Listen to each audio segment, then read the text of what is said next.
We got all don't have or don't want. Don't Thank want you. it. Move on. Yeah. That's a really good point. All right, here we go. It's ready to rock, I think. I'm on the wrong tab, though. That ain't good. Okay, here we go. In 3, 2, 1. You're getting brutal, Sark. Brutal and needlessly sadistic. Thank you, Master Control. We've kidnapped some military programs. I can arrange more illegal matches. Interested? Sure. I'd love to go up against one of those guys. Make a nice break from those accounting cream puffs you keep sending me. What branch of the service? Strategic Air Command. Nice.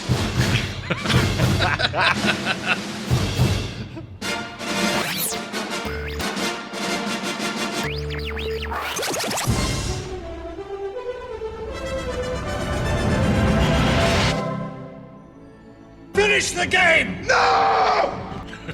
This is Film Sack.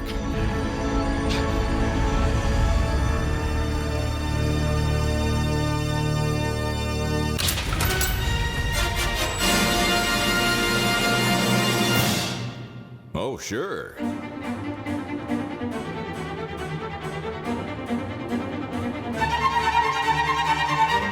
Welcome to Film Sack, everybody. Yeah, that's right. This is Film Sack, and it's episode 642. I'm Scott Johnson, joined today by Brian. He got hacked because his unhidden, non-encrypted password was master in all caps and huge text on his desk computer done away. Yeah, might want to check your password requirements there, weirdo. Oh, hi. Hi. This week on Film Sack, we're just minding our own business at our ex-girlfriend's corporate workstation terminal, trying to change our Disney Plus password and prove that John Lasseter made Toy Story 3 suck. When suddenly, we are dematerialized with a laser to the back and transported into the Matrix, the grid, where we're forced to participate in the digitized dead sport of Hi-Li with a chubby guy. No, he did. And it was mostly not our fault. No. Well, how about a multiplayer game of life-size Snake on light cycles until one of us becomes a hole in the wall for us to escape through? Not for you? All right, then. Why don't you just take a big thirsty scoop of source water with your strap-on frisbee and enjoy this classic sci-fi adventure from 1982. It's not a frisbee. It's a disc. Whatever movie. I don't pay a monthly subscription fee to use my imagination. End of line. I said end of line. Anywho. Greeting programs.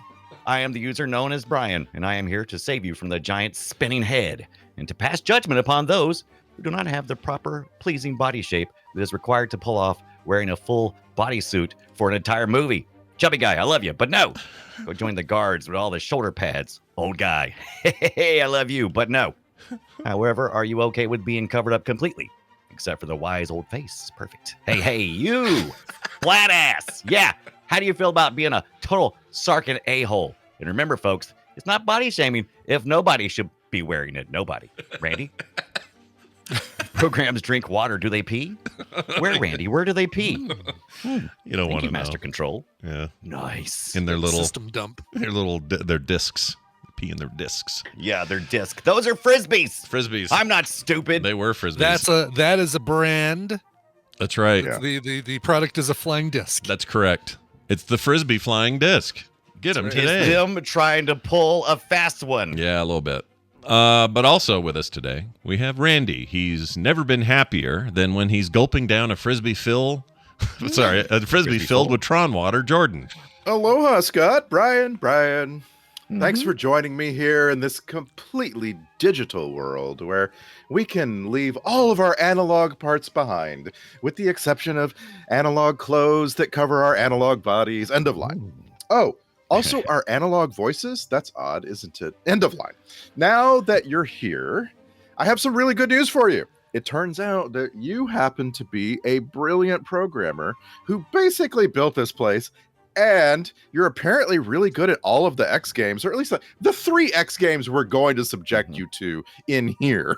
End of line. So you should be just fine, especially if you count on some Deus Ex Machina, a solid amount of gibberish that can be safely ignored, and of course, my 3 basic rules. See, get it? Basic rule. Okay. Oh, Number 1. man. 2-0. Number 1, make sure you head into cyberspace with both your ex-girlfriend and her new guy. Nothing is sure to keep you thinking clearly and focused on the mission than a good old-fashioned love triangle. Number 2, as you travel from place to place, remember, if you don't like the look or feel of something, you can just run away from it by hopping into one of the many cyberspace vehicles conveniently placed around the map by your enemy. Number 3, find yourself a big, delicious smelling pool of liquid cocaine and snort that shit right up.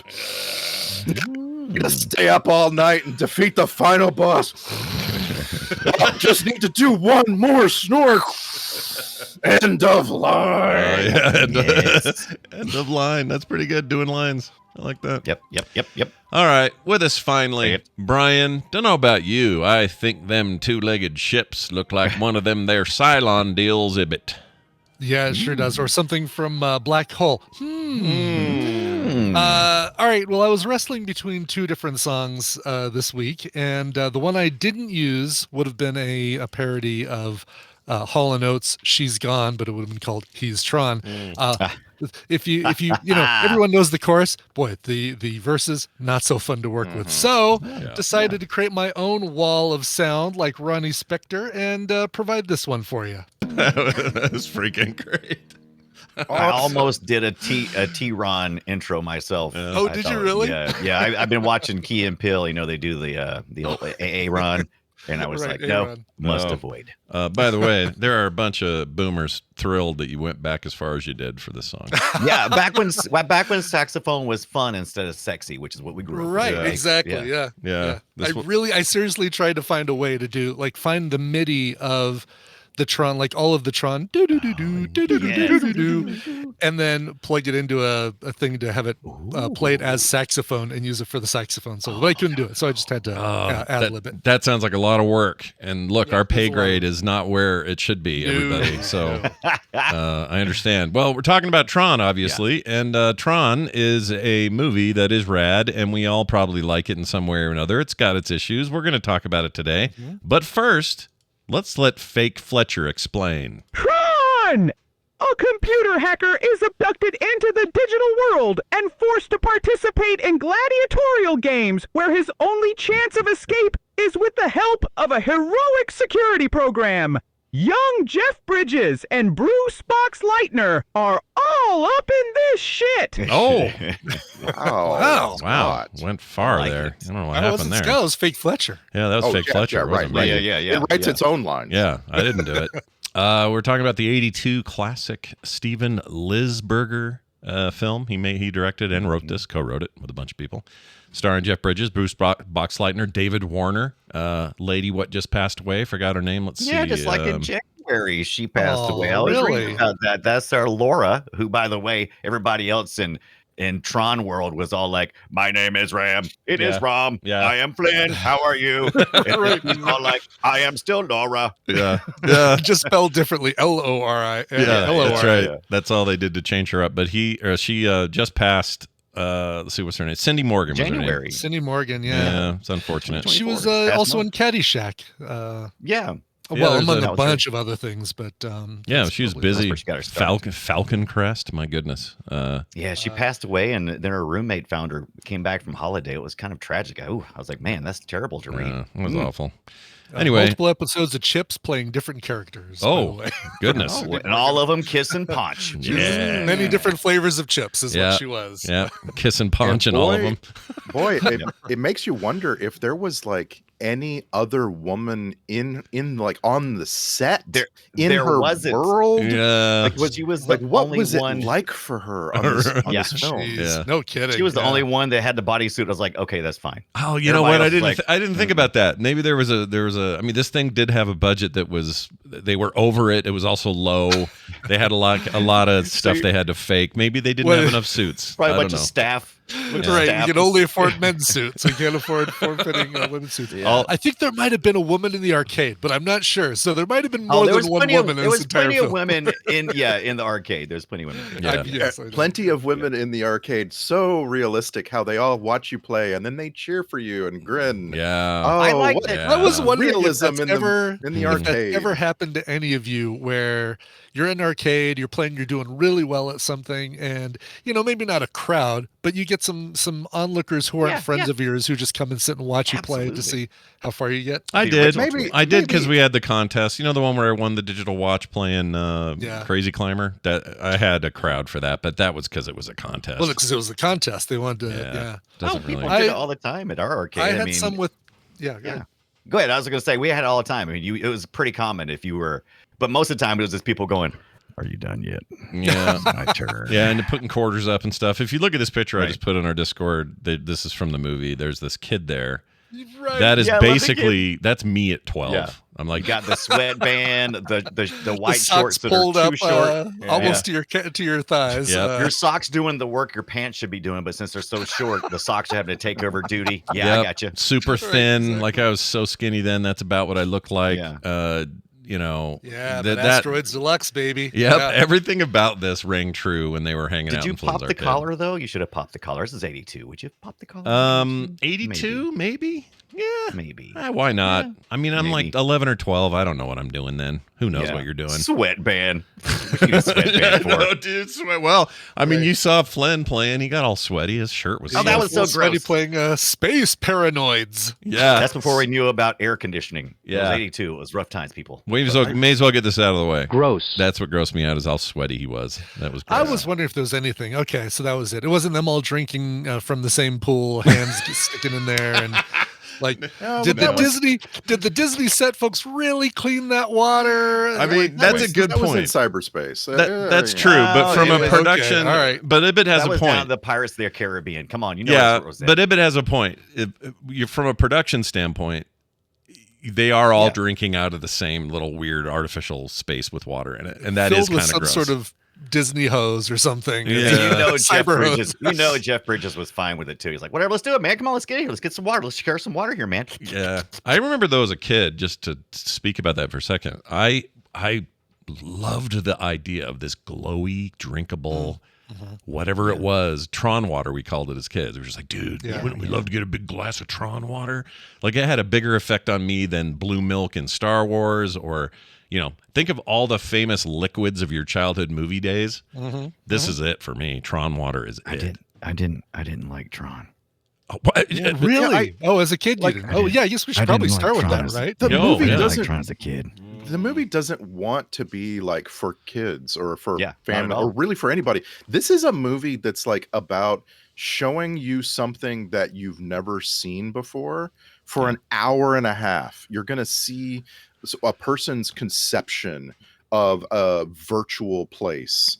And like you're going to be amazed by it because you've never seen anything like this before. But now it's 2024 and it's really hard to get yourself back into that mindset. Yeah, you need to. I think if this is like first time people might see it. It's one thing if you started with Legacy and you're like, okay, I'm going to go back and see where this all started.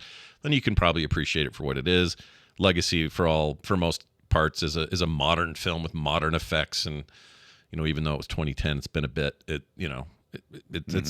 looks real good. It looks like a big production that you would expect. John out of a modern Lasseter film. was right about the 3D stuff. He was right. Yeah, he let's was move right. that way, That's where Disney. it was headed. And and anyway, the point is like, like I see this now. I may have been a weird kid, and maybe we can go around the horn and talk about our experience when we were kids. But when I saw this, weird kid. Hold on. No, I think just wanna we hold on saw that. the picture. We saw the picture already. yeah, that You're was definitely me. a weird kid. But I loved this movie when it came out. I remember thinking, and in this rewatch, I was reminded of all the stuff I'm into now, or things I got into that led to maybe who I am now. This movie has as much of a part of my growing up as probably Star Wars, and I'm not kidding. I'm not exaggerating. Like, I believe you. Tron was a It big did not whoop. hold that for me. I was 10 or 12 when I saw Tron, and everybody was upwardly mobile 20 somethings, and I wasn't really into that. And so I really couldn't grab a hold of anything when I watched this back in the day. As a matter of fact, all the politics and all the,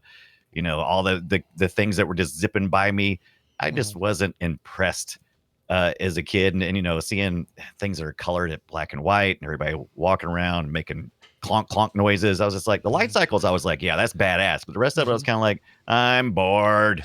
Turn something else on. I had pretty much the same experience. I'm trying to remember where I talked about this, if it was TMS or somewhere else, but we had this mall, Cinderella City, and the lower level was called Cinder Alley, and there was an arcade in there. And the guy who brought video games in to the arcade, or whoever sells them and says, all right, put this in your arcade, you get X amount for every person who plays it, brought in the Tron machine. I was there the first day that it was there, or just happened to be. I wasn't there specifically because of it.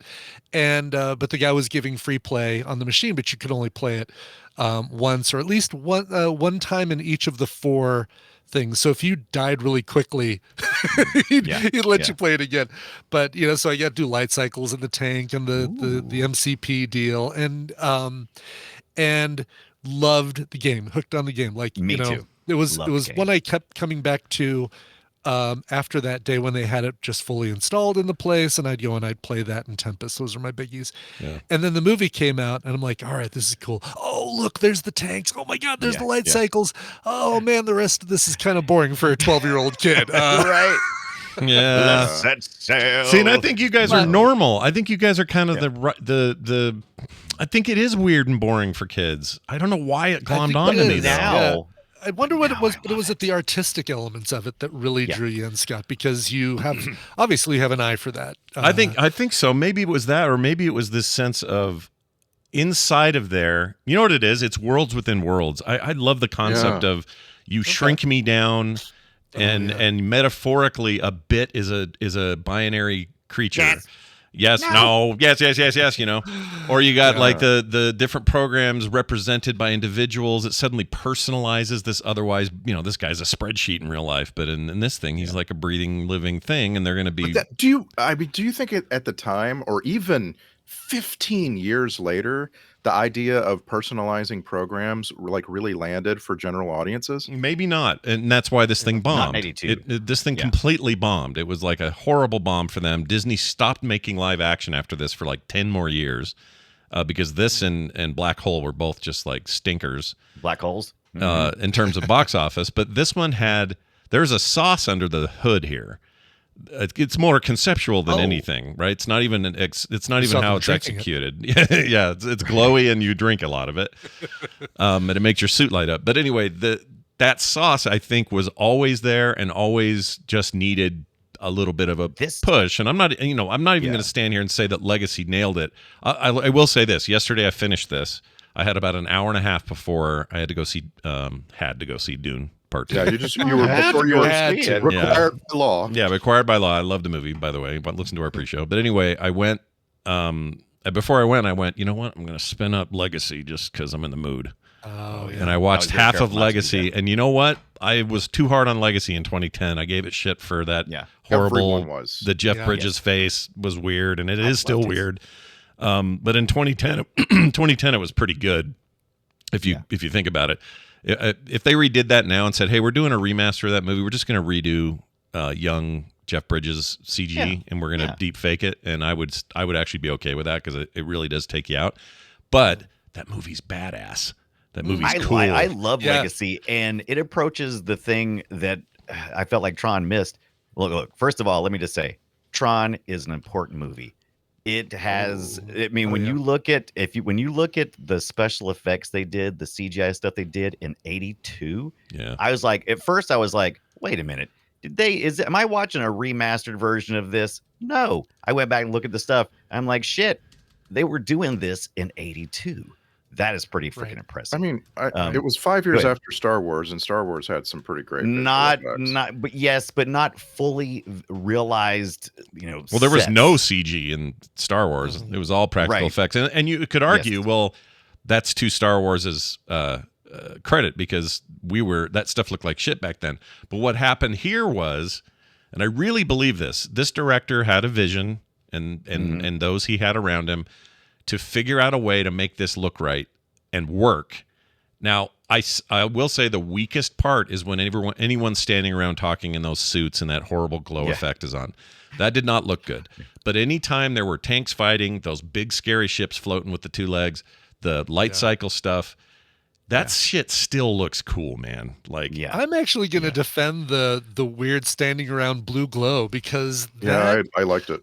That actually I liked more now than I did back then. I feel like it's like this you forget it's black and white. You're like, you shit, forget it's not black you and do. white. You forget it's black and white, and it seems to. I mean, obviously they do some stuff when Sarka or when Sark is going, throw him in the brig, whatever. but like where they turn them all red and orange, like brighter as he gets angry. But I do like how it pulses, but it feels like it's deeper than their skin would be. Like there are these recessed little channels with this light coming in. We saw a cleaned up, like visually remastered version of the movie. Yeah. And It definitely looks better than it used to look. No Yeah, but I went back and watched. I found original rip bullshit, and Of I'm course like, you did. because I thought they did a lot. They cleaned it up, but not to what I thought. I felt like I felt like mostly the the titles were new. Like when they do credits and the names, who directed all that, those were all new and weirdly modern to the point that it was almost distracting. I was like, wait a minute, that's way too nice for what you're about to show me.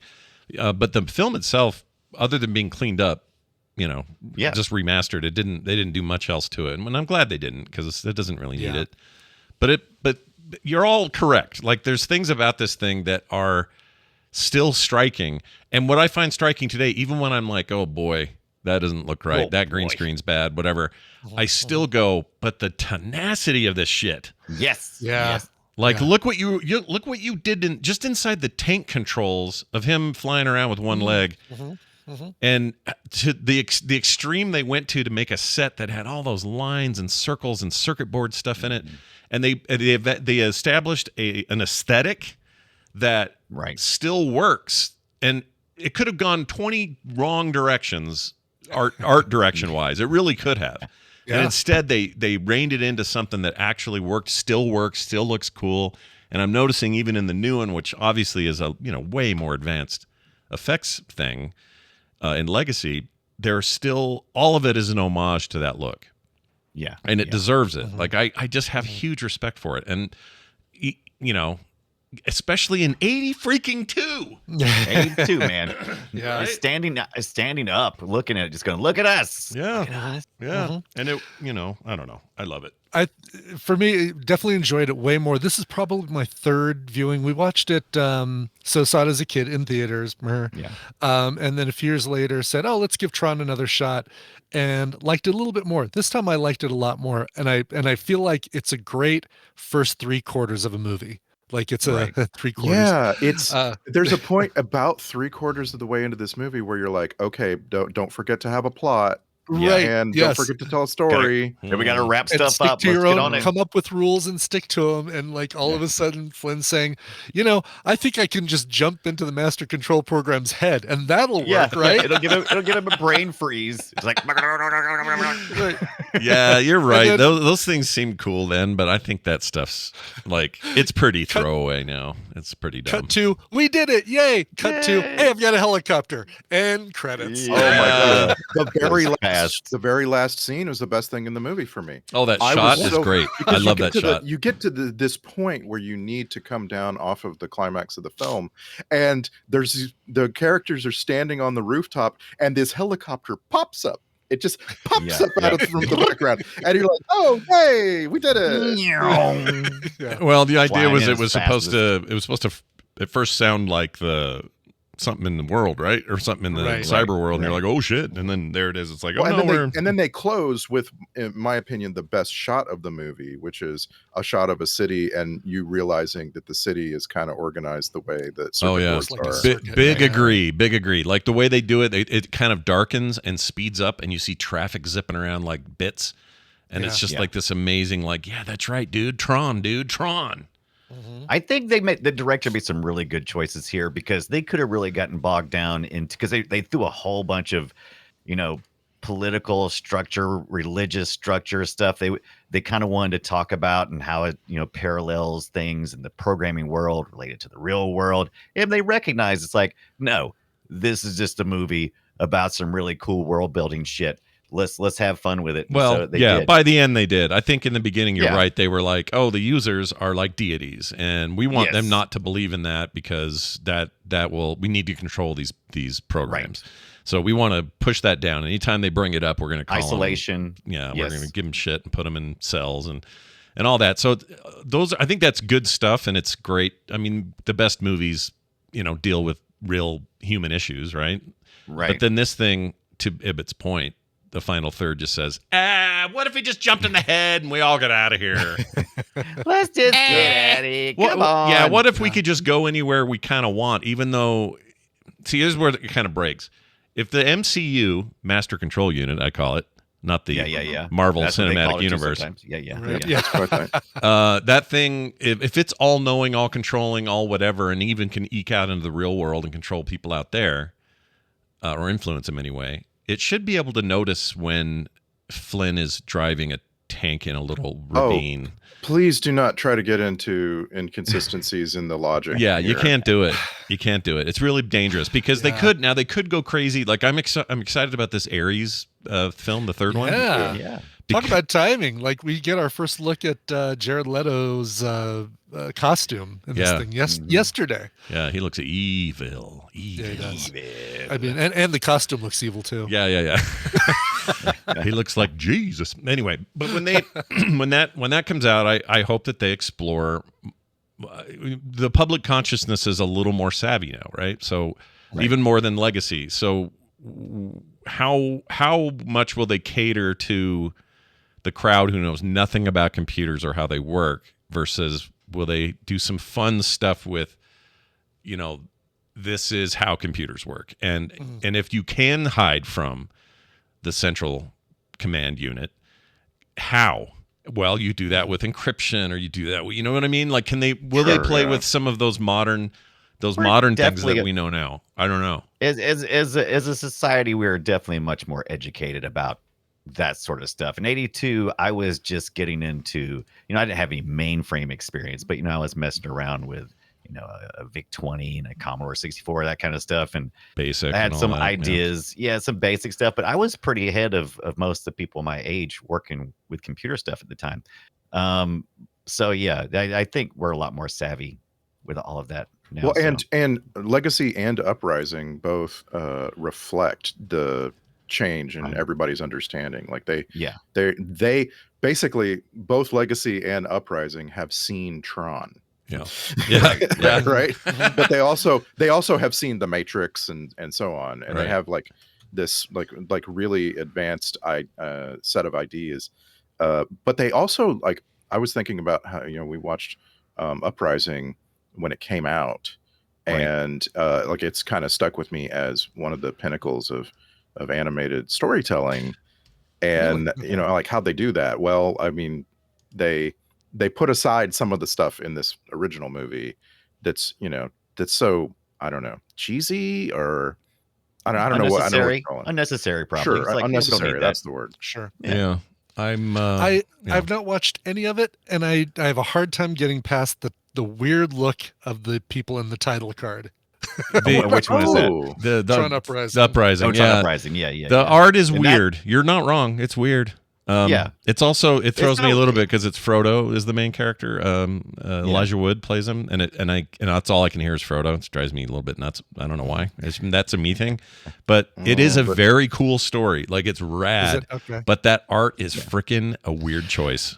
Every screenshot I find, everybody's just looking directly at the camera, like nobody knows how to draw somebody looking to the side or 3/4 view, or it's very odd. I felt like they were going for almost like a what was the Liquid Television thing they turned into a movie? Aeon Flux. Aeon Flux. It does have a very Aeon Flux look. At least from what I see in this, it has an Aeon Flux look. Yeah. But it's, I mean, I fully on board with telling all my friends to watch it if they haven't, because it's very very good. Yeah. They should have kept going. It just, again, Tron is this weird property where once in a while Disney will get a wild hair up their butt and go, well, there's some money to be made. Let's like make more Tron. Tron. It seems like the people are eating up the Tron, and then they don't get the numbers they want, and they go, well, I guess we'll put it on the back burner for 1,000 years. And I hate that. Like, keep making Tron shit. Tron is cool. I like Tron. Yeah. You know, like, give me More more. Tron, more Tron. More Tron. I don't know if they have any other stuff like this up their sleeve, but this new movie looks promising. So I did find like character drawings for all the Uprising characters. That kind of looks cool, actually. yeah. Some of the concept stuff's cool. The main bad guy's got, I don't know. I kind of see what they're going for. They went for a more like, maybe it's just a desire we want our animation not to look like everyone else's. So we're going to make it different. Congratulations, you did it. And look at this cast. They got like Elijah Wood, Trisha Helfer, Bruce Broxleitner came back for it. Lance Paul Henriksen's in Rubens. this. Paul Rubens. Oh, really? Paul Rubens? Oh, that's cool. David Arquette's in here for some reason.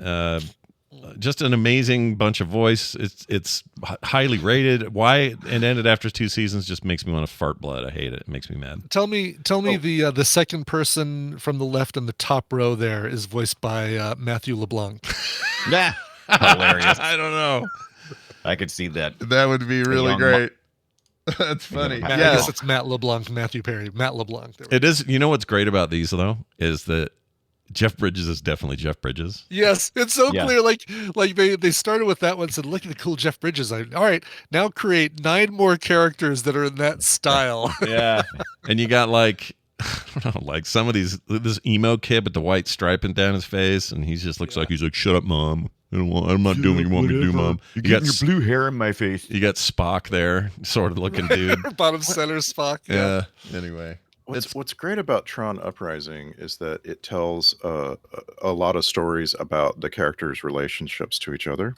Yeah. Right. The initial Tron movie that we're sacking today, it just doesn't really like. It has these super basics, like the way Star Wars does. Right? You have a guy who was wronged by a villain, and we got to go jump into the Millennium Falcon and defeat the guy. But like, okay, yeah, the woman was with him, but now she's with this guy, and they're all fine. We're all fine with it. Yeah. And it never adds any kind of conflict or interest in those things. It just, the movie tells you those things. Yeah. Right. Yeah. There's nothing to be made of the characters' relationships with each other. Flynn's relationship to our villain here, it never evolves. It's never explored. It's like they never even really like they have a couple of chats. Yeah. They don't actually. Nothing changes, right? Yeah, They just restate the conditions that they're under. Yeah. Here's my understanding as a kid. The outside world had almost zero relation to the inside world. I didn't understand until later. I understood that Jeff Bridges got sucked in, right? I understood that part, but all the characters met along the way, like Tron, I didn't even get that was the guy outside in the real world. I was just like, oh, he met a cool little program, and now we're gonna do this. And the bad guy, I'm glad you said that, because I read some old reviews, and a lot of them were like, it's a visual feast. You're gonna be amazed, things you've never seen before. And then a lot of them were like, this movie makes no sense. I have no idea what was going on at any time. And I'm like, wow, there were movie reviewers in 1982 who just couldn't grok what they were hearing in terms of story. Yeah. Right. And okay, I get it. Like, it's a little bit complicated, and it's definitely unusual, right? Yeah. But you're saying like it was like gibberish, basically. Well, I wrote this down here. It probably supports Dunaway's take. I wrote, these are my notes exactly. Narratively, it was weird for me as a kid to understand why Flynn is the main character in the movie, but it's about Boxleitner's character. Like, Boxleitner's program the whole thing's named after him, right? Right. Why did... I wish the name of the movie represented something more grand and like meaningful to the plot. Yeah. I mean, I'm glad it's called Tron now, because because Tron's a cool name now.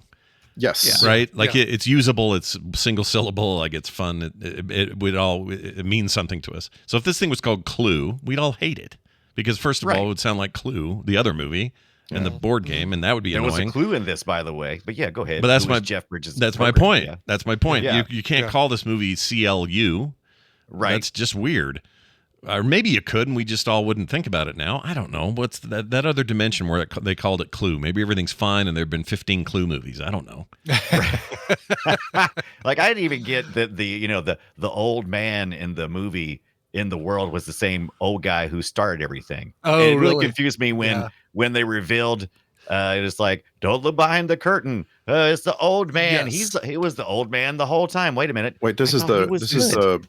the Barnard Hughes The head. character. Yes. Oh wait, Yeah, which one? yeah, The yeah, MCU yeah. head or the Walter other, Gibbs. the old guy So head? the spinning head Oh, when different he head then. dies, Oh, I that's thought you were talking about the Bernard old guy. Hughes, right? No, Isn't that the same different guy? old man. No. Different guy. Yeah. Yeah. So That's Who's in the the- spinny who's in head the frickin' head? MCP was just. I think there's no real world equivalent But he to the fades MCP. out. I thought it was a duality of his character. He's the Gibbs only one was both the that good doesn't have and the bad. duality. No. yeah, I don't think But that's he's correct. No. he's inside the world and outside the world, and he's in the Yeah, Tron world. and twice. he See is, how Yes, but confused he's he it gets is? to talk to Sark outside the world. Yeah, he's your Oh, penis. That's your penis head guy. This guy, right here. That's Yeah, your old guy. That's his I equivalent. get that, but he was also the guy in the head. Was he? No, When I he didn't think fades so. out, when he finally stops spinning, and they do a little close up of the wizard behind the curtain. He fades out, and I thought it was Walter just Gibbs. a rancid old man's face. I didn't think it was Why him. would Yeah, it make I any just thought it was a sense? big We're- lawnmower man face. Yeah. Why would we have some random old dude face? No, it has to be him, right? Well, it's possible. I don't know, It's maybe. possible. Now that you're saying it, I'm questioning my assumption. I him too. I thought that guy just had that Gibbs just had his equivalent inside was was penis head. Yeah. Right. And Right, then yeah. outside was I figured- Sark's former partner that he initially Dillinger. gave Yeah, he the screwed shot. him. Like He started everything was Dillinger. Dillinger. Yeah, Dillinger. He started everything. Not Dillinger, but the other guy. Yeah. Yeah. Right. Yeah, and I always thought so. I always thought Dylan. Well, so the voice of the MCU. Wait, what is it? MCP.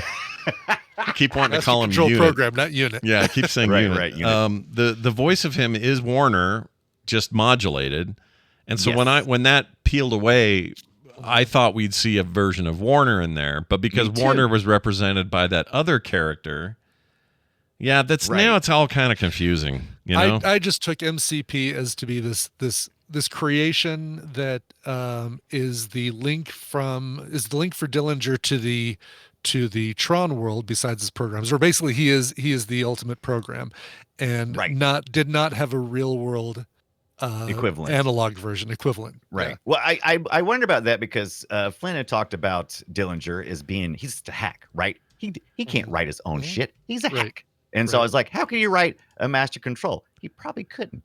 And then I was like, maybe the old guy wrote it and he just hijacked it. And I'm like, I don't probably know. corrupted it. Yeah. Right. I And see. I'm like, I I don't see, know. and that would lend credence to it being another Walter Gibbs face kind of thing. I see that's what you're right. saying. That's I- true. but Yeah. It doesn't matter. Like this No. is it's a very interesting thing to get hung up on because the MCP has gone rogue. It's its own person, right? Yeah. And so Yeah. like Yeah. these representations of people in cyberspace, yeah, they are a person, also a person in the real world, but they don't have to be, or at least I didn't feel like they had to be, you know. Yeah. I felt like every program was a represented it, the yeah. individual, even like what's her name, Laura, The- Laura, the Laura, yeah, Laura. she Laura, wrote it, yeah. yeah. Every Yeah. program looked like you. I like that idea. That was kind of fun. And again, it's 2024, and I can't stand the idea that a program is only written by one person. Right. Yeah. Like, This is there's 82 though. There's no Would have been a fact, program only probably. written by one Yeah, well, person. back then, Right. I mean, 82, especially in the video game world, that was just true. Yeah. Everybody,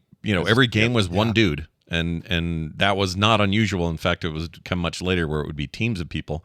I don't know about business programming; that could have been very different. But I kind of like this idea that, Boxleitner made a little utility, and the Right. utility was to keep A little stuff in check, watchdog.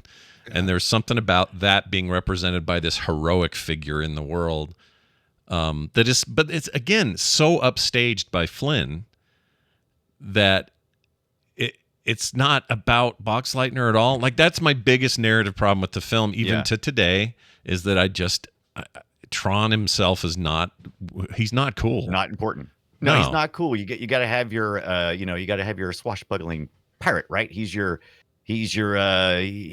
he's running around with his money on Falcon, right? He's the Han Solo. That's what he is. Right, He's just right. having fun. Yeah. Having fun. Yeah, I'm trying to think of another film example. Star Wars is not quite it because Luke Skywalker is so prominent in the movie. It's called Luke. I just think What of, is- I think Guys- of Star Wars because of the threesome, the two guys and the girl. What movie did you say? Star Wars. I think Oh, it you was are the thinking threesome. There's two guys and a girl. That's it. It's just all the only reason. And the Death Star place. And a Death Yeah, Star place. Yeah, I saw it coming. A pizza Yeah, Death Star. mile away. Yeah. And Anyway, you fly into it and you blow it up. sure. Yeah. Sure. Did you guys notice the little Pac-Man? Yes, I did. in I the map. hated it. Yeah. I hated it so much I because love the whole it. time I was trying to take it serious. They're like going waka waka waka waka. Right, and you hear it in the background. That was one of two things that really bothered me: the little random Pac-Man, and then also the squealing tire noise when the recognizer is going around corners. Oh, yeah, that was weird. That thing doesn't have tires; it can't make that noise, even like in this little electronic world. Yeah, and also Dunaway brought it up earlier. Nobody knew about stealth in this game. Their feet, or this movie, It's clunking around. just clonk, clonk, clonk. No matter where they went, they were making the biggest freaking noise with that stuff. I'll tell you what I did like is when Flynn is kind of walking. He's been separated from the rest of the group and he's kind of wandering around. He's about to meet up with Giant Penis Head. And he's kind of like in the circuit equivalent of a red light district. And there's two little porn programs talking to each other. Yes, And yes. both look at him. I needed- at him. I needed more of that. And matter of fact, when that happened, it really made me remember that this felt like rotoscoped 70s Ralph Bakshi. Oh, Yeah. Bashki, yeah. And so I was like, yeah, this feels like Cool all of that. World and stuff Yes. like that. Very Cool World bit there. For Yeah. Sure. Mm-hmm. Also, there was a lot. Okay, so here's the other thing that there's a whole thing about Lasseter being inspired by this film to jump hard into CG and then be Pixar and all the rest is history. And I don't doubt it for all those reasons. But I also think there's another very key story reason that Lasseter finds his roots here, and that is that this is a movie about let's represent otherwise immobile, inhuman objects. Like he does with Toy Story and Cars and Bug's Life and anything Lasseter ever headed up over at Pixar and lots of Pixar stuff without him even. Inside Out, is that the one where the emotions, the girl and everything? Yeah, Inside Out. The concepts of we just think this girl's being emotional, but in her head they're represented by these characters. Here's anxiety, here's anger, here's whatever. This is that. This is like these are programs. Their personalities are based on the people who made them, and they have feelings. And never thought of that before. That feels like primordial Pixar to me. Yeah. I You missed know? a lot of stuff as a Could kid be. from this. Yeah. I know we do have a current Tron movie, or at least a recent 10 12 years ago Tron movie, but if they were to make Tron now, these would be apps. Like you'd have Yes. your Yeah. I'm a I banking love it. app. Oh, I'm a Yeah, they're a little bit more Endless individual like runner that. app. Yeah. No, that's good. Yeah. That's interesting because will Ares mess with that, or will they be interesting if it does, because Legacy didn't, right? Legacy still kept it.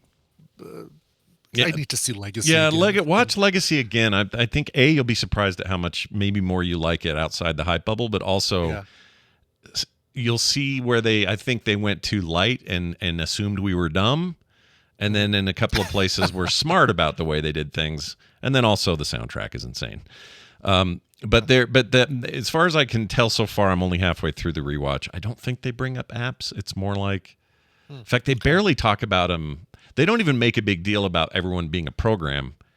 They just have a lot of glitched characters. So there's at the beginning of it, he gets all once he gets scanned into the world. The kid Sam, he gets he gets transported in one of those big ships with a bunch of glitchy programs, and one guy's half his face is missing. It's all pixelated, and another guy's like his voice is all effed up, and so they seem like they're like bugs or like not bugs, but like bugged programs or maybe malware or something. Right. And so Viruses or something. yeah, like and they that. get thrown into the gladiator stuff because they're just shitheads who don't match up to whatever the standard is.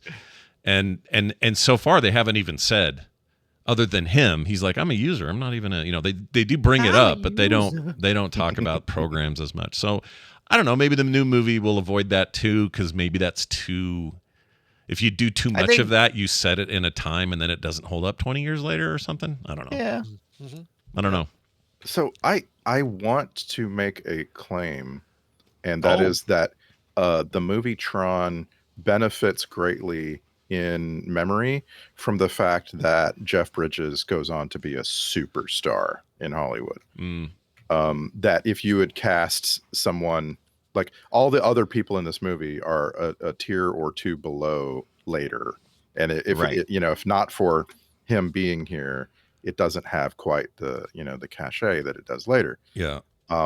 And to justify calling him a superstar, I looked it up. He's been nominated for 7 Academy Awards. Oh, wow. Damn. He's won a and couple, right? Or He's Crazy won Heart. one. Oh, I was one. gonna say Crazy Heart was his win. Yeah. Yes, Yeah. yes, which is kind Such of amazing. a great film. Yeah. Yeah. It That's a good is, but movie. it's kind of amazing that he was nominated for True Grit. He was nominated for Hell or High Water. right, He was yeah. nominated for The Contender, and his win was for Crazy Heart. Yeah. Did he? Am I remembering? Didn't he get? Maybe not. Supporting actor nomination for Starman. There was some weird Yes, that was Yeah. leading actor, best actor. Yeah. best actor for Starman. Starman. Okay. Yeah, Yeah, yes. Starman was a So big deal weird. for him that time. And then that is a Yeah. weird movie. And I want It is to a weird tell you, movie. Yeah. I want to tell you 3 other nominees that year in that category. Yeah. So Okay. Jeff Bridges for Starman, Tom Hulsey for Amadeus, Albert Finney for Under the Volcano, Yeah. and Sam Watterson for The Killing Fields. All right. Oh wow. All right. You have a chance, right? Jeff Bridges has a chance. No, he does not, because Not even no. it also includes F. Murray Abraham for Amadeus, and F. Murray Abraham wins in a walk. Yeah, he For killed that it. movie. He killed Uh-huh. it. My gosh. That's This guy crazy. was meant for Hollywood. He started in 1951. Jeff As an- Bridges? Yeah. Yeah. Yeah. As an infant 80? at train station. Oh, really? uncredited. Yeah, I'm like, holy cow. I'm sure I it mean, was something you know, with his it's a- dad. His a family. I was gonna say, yeah, he was born into an acting family. So Yeah, he was. He was. Mandelbaum, Yeah. Mandelbaum. But they you know? didn't waste no time getting this boy in front of the screen though. It's like No. he's an infant. Put him in front of the camera. Let's do it. Him and his brother Bo, they just it's one of those families. I mean, Bo never quite reached what he did, but even he's really kind of deserved more accolades. Like I realize you just always think of them as the Fabulous Baker Boys, but Bo Bridges like never turned in a bad performance. No, he's great. Everything he ever even did. in Stargate, he was the replacement general when I forgot the guy's name that passed away. Anyway, great actor that died, Don something. When he died, they brought him in, and he became this really interesting transition because they all had to get used to a new general and his new way of doing things.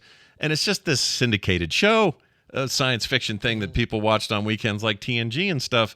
But there's Bo Bridges just freaking killing it every week. Yeah.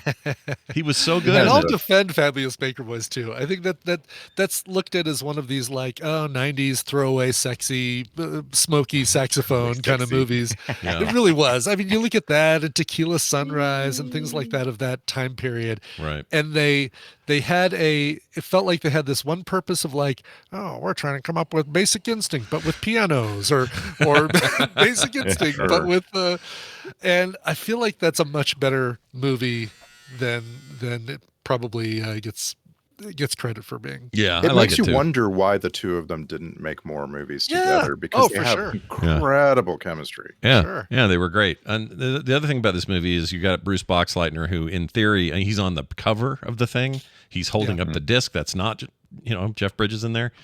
Yeah.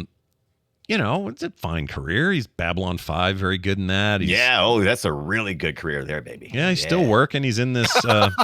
He just ended up in a Hallmark Christmas movie called A Gettysburg Christmas. So still doing stuff, still getting around there. Gettysburg. That's not two things I would have ever put together. Yeah. Well, Is that It's like Gettysburg. what Christmas. Hallmark what day they're aimed at on Hallmark? Hallmark. It says, facing Christmas alone on her Gettysburg farm, Hope Kelly's life takes a turn when her family pays an unwanted visit.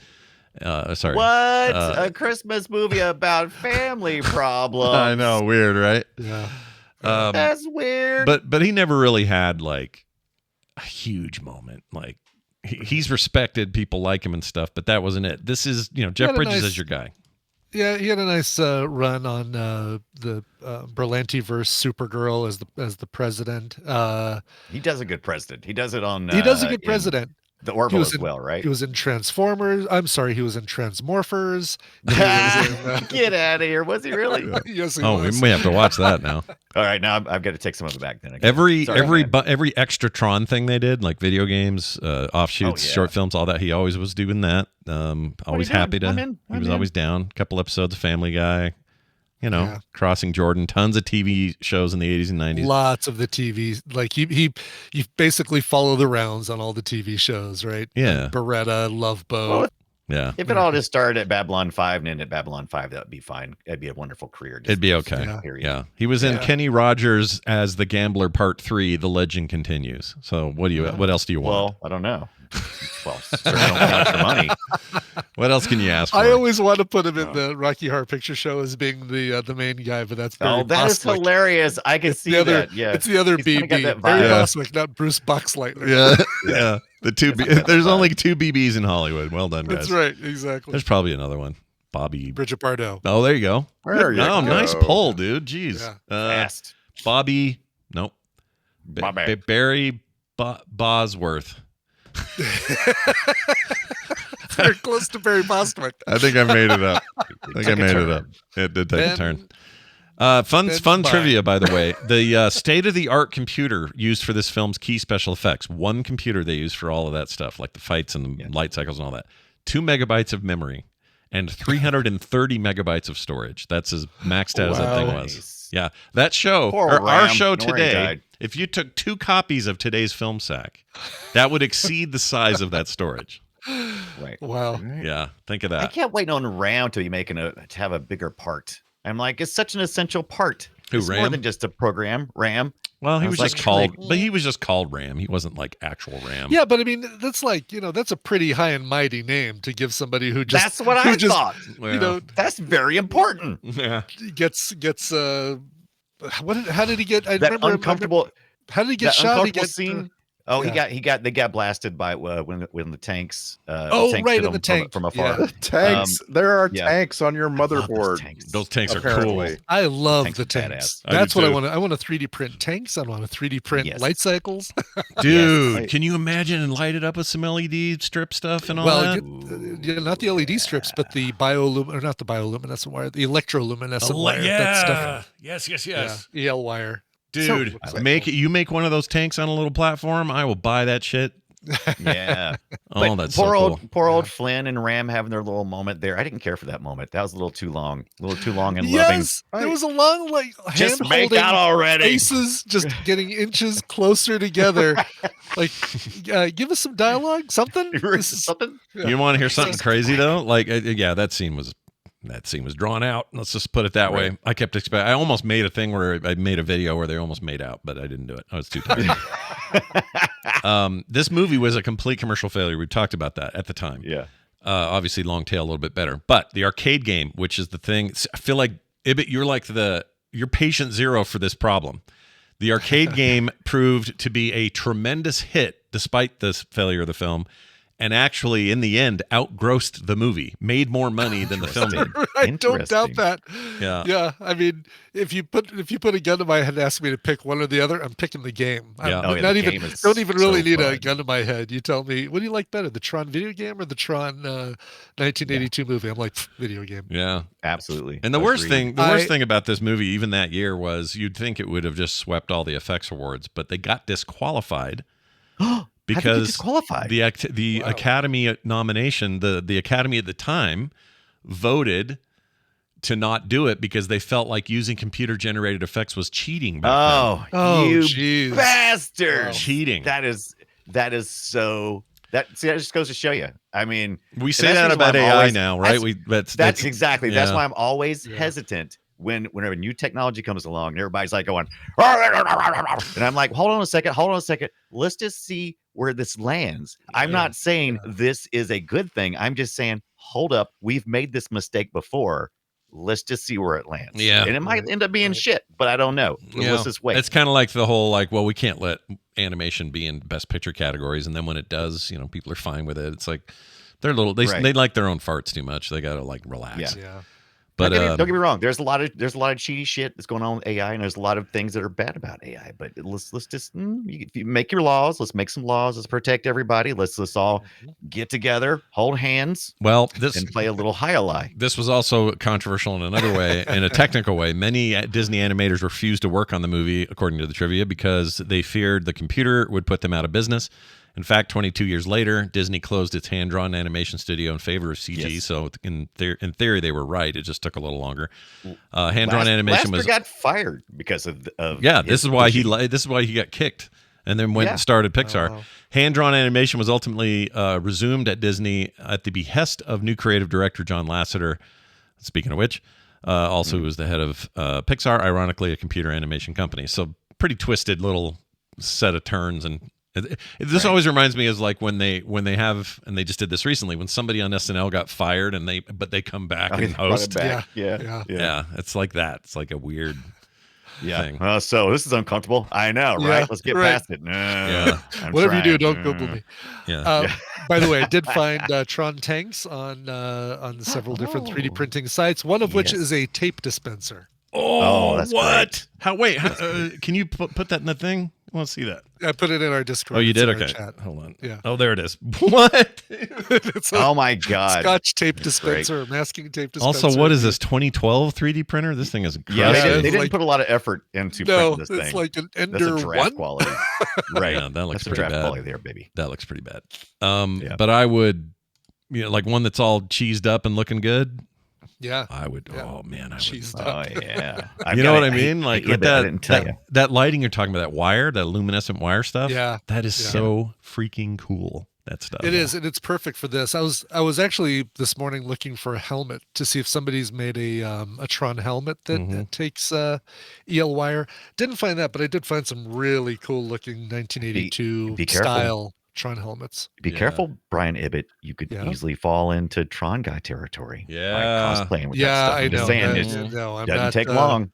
No. You saw the GIF I put in share. I'll put it in our chat. But this is something you can buy on Etsy. And good look at that. Yeah, freaking URL. Character link. By the way, do you guys remember when I got to interview that guy on ELR? The Tron guy. Yeah, I love it. Yeah. He ended up on South Park. That guy was a big deal for a minute. He was a force. Oh yeah, look at that. That's cool. It's really cool. Like it's a modernized version of it. Yeah, but it's still pretty retro looking as far as the style. You know the overall shape and stuff. I was trying to figure out what they were the costuming is interesting too in this movie. And did anybody play High-Ally besides people in Miami during the 80s? And was that just the big scoop rich hand college thing kids at Denver University did. I heard about it. Yeah, I so I mean about it at the time. It's not a very popular sport, but it was of the 2 Academy Awards that it was nominated for. One of them was Tron for best costumes. Okay, interesting. And it lost to Gandhi because Gandhi won every. Gandhi swept. Yeah, that was a big. But it should have lost to Victor Victoria. That was the best costume that year. Yeah. The other one was best sound, and it lost to E.T. Oh wow! Oh, that's some good. Boy, they had some stiff competition. Losing to all those things is fine. Yeah, that is fine. But you could make some of these, by the way. Sorry, I'm getting all excited about this 3D prints. These are the light cycles. We need to be doing a video show right now. Yeah, these are very visual things we're talking about with Tron, unfortunately. Yes. But I've already downloaded those. I don't need to buy the ones that they have. Oh, good. Oh, look at the recognizer in the background of that first photo. Now. Yeah, those things, dude. They still scare the shit out of me. I'll tell you what. There's sounds in this, and I'll play them later. But there's sounds those things make that give me anxiety. I'm like, oh, those things are looking. They're looking for you. Mm-hmm. Yeah, get away. Yeah. Boy, did the Matrix just steal everything? Go ahead. In the game or in the movie, that Space Paranoids game, you're basically running around shooting those things, those recognizers. Right. And you've got crosshairs, which are focused right on the thing, but you still apparently have to move, raise your gun until you finally hit it. Yep. That part seemed a little. Yeah, it's a little weird. Really hated. I love Jeff Bridges. Sure. But man, when he's trying to pretend like he is Oh, flying he's that, playing a that video thing. game. Oh, yes, right. I was like, okay, you're I going love how a little he's over a top. grinning and he's using his shoulders. Oh, I Yeah. love it. It's a little too much. It was a little much. I mean, you could tell he was in a room that didn't look anything like that. Yeah, you could tell, you Yeah. could tell. know. You could for once you could really tell he was acting. I'm like, oh, okay, he's overacting. That's Yeah. I get it. And he seemed Did like he was any- having a fun time. I mean, I give Oh, him yeah. that. He was playing Did Coleco any- football, by the way, in his office. In his Oh yeah, I Yes, he saw that. was. Heard it. Yeah. Bloop, bloop, bloop. yeah. You notice that? Oh, by the way, this is my favorite little moment of him. Let me put it in here. When he does this fall, it makes me laugh every time. I Oh, can't. Yes. like the catching himself. Highlight. before- yeah. There's just something about the way he's fallen. It's so stupid. I just love that. But there's the one piece of trivia about him that I'm going to say deserves some scrutiny. Is this one. I love it. Jeff Bridges produced too much of a bulge in the crotch area of his computer outfit. They- So he was forced to wear a dance belt to conceal it. The I Big would Lebowski. I would actually believe this because there was a couple of shots that were like crotch shots, and I'm like, "There's nothing down there," is what I was thinking. You're smooth like Ken doll. Oh, too funny. You are very smooth like Ken doll. like dolphin. Yeah. Why is it perfect if it's Russian? I don't know why Yeah, it I don't works. know, Yeah, I don't know. That's funny.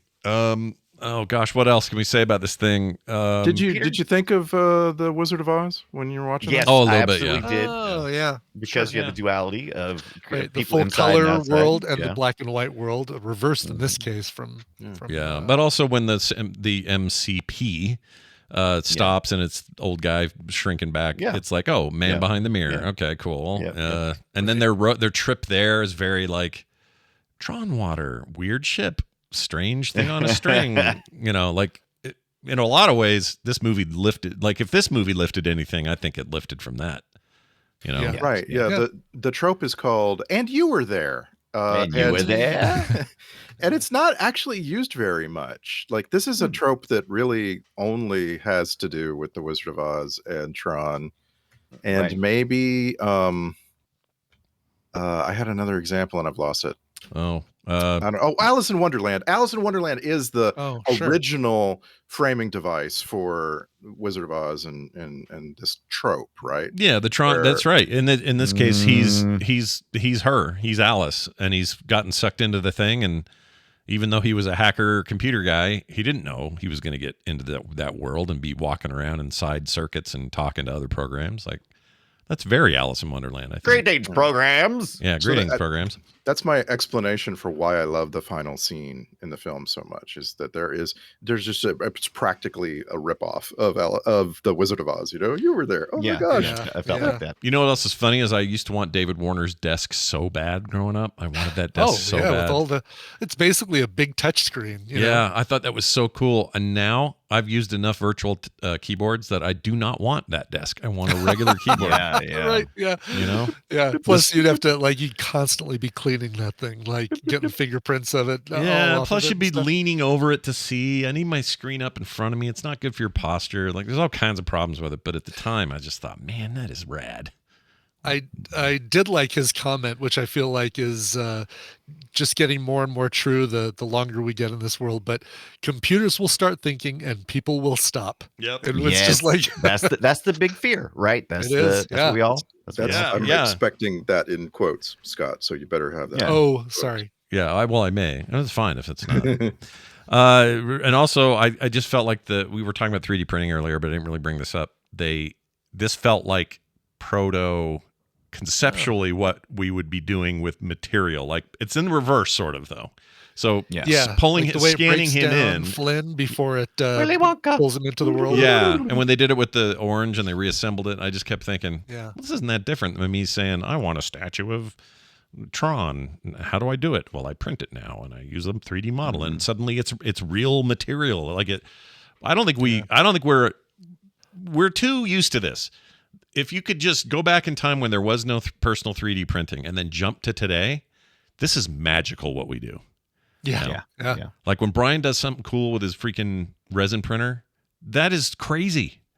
That you're doing that at home for a reasonable price. you know? That I can have a giant Galactus head next to me. A really highly detailed, better than any action figure I could have gotten in, in the 80s, 90s, whenever. Yeah. And as with his 3D weather printers, veins broken off because just the cat wild. ripped it off the right. As a person with 3D prints, I'm telling you, every time, still, I'm always like, holy shit, how did it do it? Yeah. It's like magic. It is Every like time magic. I pull it off the printer, I'm like, how did it do that? It's really cool.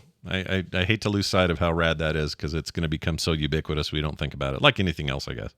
You know, these phones we carry around are astounding, but we're just used to it. Then what are we doing with them? We're just checking Twitter, taking pictures of your junk. That's it. Checking X, formerly known as Twitter. Yeah, that's true. Also, how come the MCP had to spin like that? Was that a cooling thing? Was that like a... I before, wrote that down. Before liquid cooled MCP, unfortunately. I don't know. That's a really weird... Again, some of these are just for like making your imagination wander, and that's fine. Yeah. Yes. Yeah. It's basically we have a subroutine we can use to make the 3D MCP spin. Yeah. Great, put it in. We'll figure out a way. We'll figure out a reason he has to do that. Just go ahead. Yep. And there is a chick in the bucket, and here it is. Whoops. Where's my bucket? Grab a bucket. There it is. Those little hand animated bugs just never did anything. They just came out of nowhere. Yeah. Right? Yeah. It was this really cool thing where somebody had figured out how to animate them rising up out of a motherboard. That's when they called down the hall and said, "Hey, Fox and the Hound guys, we need some help with hand animation because the rest is CG." It was really weird because because we had two different CG companies that were working on this, and they did a pretty good job of matching those two things. But then you had this third party one scene. We're gonna draw some shit, and that was just it. It's just like a cartoon. I'm guessing there was a deleted scene. Yeah, because they may have drawn it out to send it to as. Yeah, there was a whole section of that Tron game that was all about those spiders. You're fighting those spiders and they multiply and things like that. And it feels like, oh, okay. So this had to be a bigger deal in an early draft when they were making the video games in tandem with the movie and said, yeah, we're gonna have a big scene with these spiders. Great, let's put it in the video game too. Yeah. And then they took that scene out probably. Yeah, that's what that feels like. I bet you're right. And of course, that it's a trope. By the way, oh, is it? It's a trope that I feel it's relatively new, so maybe Tron started it, and that is your computer bugs look like actual bugs. Oh, that's so clever. Buggy bugs. Yep. Oh my gosh, Brian. Yeah, what? Sorry, I just saw I hadn't looked at it yet. The model of the two-legged, what are they called again? The recognizer. The recognizer, dude. I'll always call them intruders by accident. I need that shit. I know, isn't that thing sharp? That is so cool. Is that using the lighting wire or no? Is that just paint? No, that's just painted. But they did a great job with the painting, like making it really good, clean sharp. tape, probably tape and airbrush or something. It also looks like there's gaps between, like the buffer gaps between the pieces. That's cool. Which is great. Like, that thing is like hitting a wall and then a shorter wall and then a shorter wall, just getting smaller and smaller. Beautiful. So this I'm going to give you something that might require some scrutiny, but it feels like it'd be very easy to prove. All right. I'm just waiting for a sound effect. There you go. Thank you. Very good. Yeah. IMDb says the 20th anniversary DVD edition includes a deleted love scene. Tron and Yori go to her apartment where she pushes a button on the wall.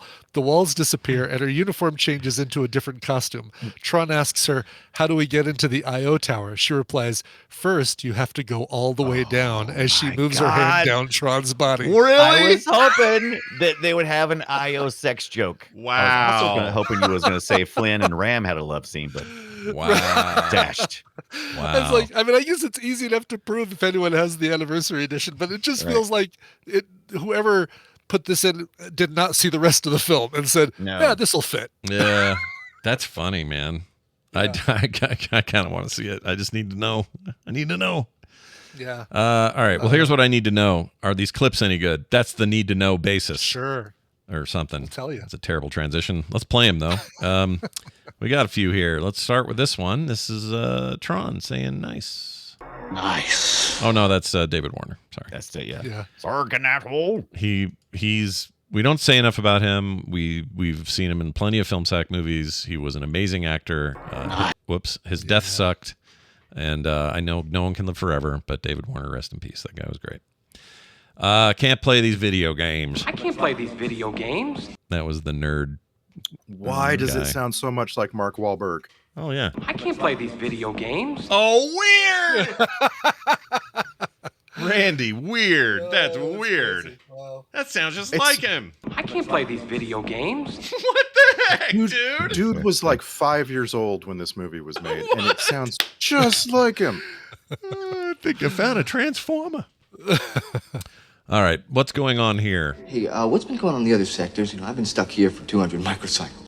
Microcycles. It's like, shut up, dude. Really, Well, that's the other. really That's a could big have fixed question I this had. Script with just a few key edits. Do you think in Tron World is time moving differently? You know what I mean? Like Yes. Okay. Oh, Yes. According to that quote, yes. Yeah. They I mean, are if he definitely- yeah. so Jeff Bridges is probably just sitting there on his chair, halfway back on his chair for like a second before he's redrawn back where he was. Yeah, because I it's all love how he if it's all micron or not microns, micron? microseconds. Well, no, there's a Or word. are you talking about? Milliseconds. That's the word I was looking for. Nanoseconds? Nanosecond, millisecond, all that. Yeah. If that's how we're telling time, to them it feels like normal time passage, but for us it's instantaneous. Kind of, I don't know, space time equals MC Yeah, squared I was stuff. curious about that when he first got back. I was like, oh, he's gonna run around. He's gonna go like, I'm back after a big adventure, and they're gonna go like, but you just left. Yeah. Yeah. But it didn't happen. I think he kind of did. I mean, they weren't overt about it, but he was in the same clothes, the same position, the same place. And Yeah, the only thing that doesn't the programs communicating with their users from the towers, that would have to be in real time. Oh, especially because of the Oh, voice. that's Yeah. Yeah. If there hadn't been a narration, like if Box Lightner wasn't going, "Hey, I got a thing for you. Send me your disc." Like if he wasn't talking, and it was more like a a built-in sort of statement, then I could see it. But you're right. That's the thing. The movie wasn't that concerned with that stuff, but No. I like shit like that. It really wasn't, and that's to its benefit. It helps that you don't care if he's been frozen in place for hours or days even. Yeah. You don't care. Like he's popping back into existence a nanosecond after he disappeared, and that's fine. It doesn't matter. Yeah, it doesn't really matter. You're right. If a Jeff Bridges is falls in the computer lab and no one's there to hear it, does he make a sound? He just makes a Yes, he or whatever he does. did. Jeff Bridges, he definitely makes a sound. Yeah. I remember as a kid, the first time I saw it, I didn't know what was going on. Second time I saw it, you see that thing behind him, and you're just like, dude, don't sit there, dude. You're gonna get sucked Right. in. It's like the worst. Like you're sitting in front of a loaded gun. Yeah, it's scary. Yeah. And the new one, Legacy, has one too, and it's the same feeling. It's like, dude, do not sit there. Let me at him is this clip. Let me at him. That's the spirit. That's the spirit. Let me at him. Let me at him. Let me at him. Sounds like sounds like our Willem Dafoe from last week. Let me at him. Let me at him. Dude, that was so weird. I kind of dreamt about that the other night. He freaked me out. Here's Ibbott's date when he asked her to prom. Yes. Okay. Oh yeah, good. She was Glad into you it. chose that one. Yeah. Instead of no. There was a lot of no. I'm not going with you. No. I do see, and again, that one, that's a placement of a thing that is very inside baseball. Who knew what bits were like, and knowing the binary thing of yes and no, like there was basically a 1 and a 0. Also, the nature of the character that is bit restricts it tremendously. Like you can't really use it for much of anything. No, it's not using. Yeah, exactly. What do you do? You need yes and no answers, and that's it. Like that's dumb. But I still kind of liked it.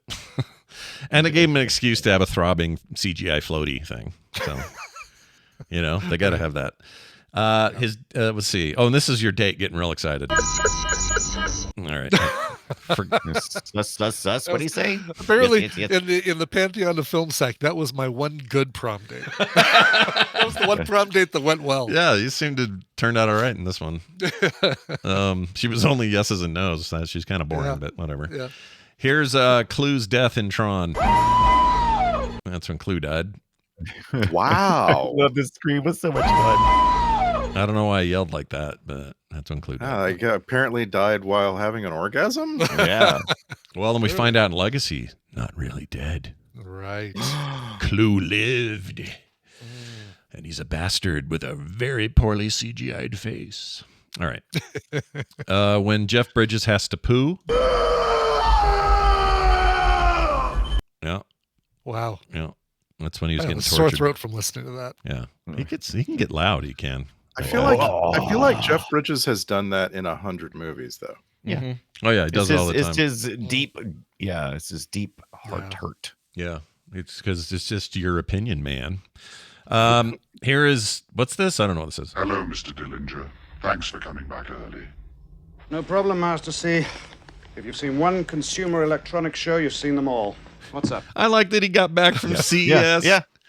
It's in Vegas. It was, Westinghouse had a new TV and Right. Pretty much the same thing. AI and everything. That's great. That was David Warner talking to himself, though. Pretty right? much, Yeah, yeah. it was. Exactly. Yeah. A slowed down version of David Warner. I do like that. Hello, Mr. Dillinger. Hello, Mr. It's a little Marvin the Paranoid Android, too. It's perfectly that, yeah. He'd have been a good Snape in his day, in his prime. Oh, he totally would have, yeah. Would have been a great Snape. Say the name of the movie. What's the project you're working on? Well, it's called TRON. Yeah. There you go. I got to think about it for a second. It's called. I forgot. I have a theme Tron. I have a theme for that now. Say my name, say my name. Well, we have to choose. we have to choose. We either do that or we do this. Say my name. I think either of those work. Oh, nice. I kind of like Say My Name. Say my name. You get Walter White doing it. Pretty good. It's pretty good. Because movies do it all the time. Anyway, here goes nothing and something. Well, here goes nothing. Yeah, interesting. You hear what you just said? Here goes nothing. Well, what I meant was... Actually, what we propose to do is to change something into nothing and back again. They might just as well have said, here goes something, here comes nothing. Right. Thanks, Professor Splaining. We appreciate the lesson. Old mansplaining? Is that what that is? Yeah. That's what that was. He was a famous actor for all sorts of serious stuff, right? This was like a weird thing for... This is like Alec Guinness doing Star Wars in a way. Yeah. Yeah. I don't know what I knew him from. Bernard Hughes. Let's see. Barnard Hughes. Barnard. Oh, Lost Boys, Sister Act 2. I guess maybe not that serious. Doc Hollywood. No, that was later stuff. Yeah, that's like the stuff we would know, right? You did anything before then? Is he an old man actor that just started in Hollywood late in life? Well, let's see. No, if you go all the way back to, let's see, his first was 52, Guiding Light.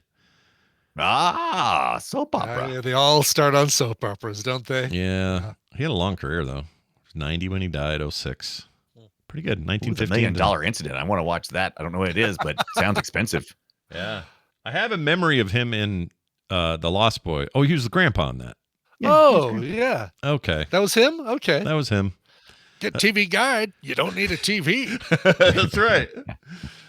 Edward Herman was in that. Oh my gosh. I know we've watched that, but there are times I want to watch it again with you guys. You can do that without it actually being a film sack thing. That's true. Yeah. Whatever. That's true. Can't watch anything that's not content. Get out of my I know. face. It does feel like there are so many things that I say, oh, yeah, I think, I don't know, we're definitely going to watch that for film sack at some point. I'll wait. Yeah, I did this with Silverado about 2 weeks ago. I was like, oh, I'm in the mood. I love Silverado. And I've seen it 1,000 times, so there's no reason to do it one more time before film sack, but it happens all the time.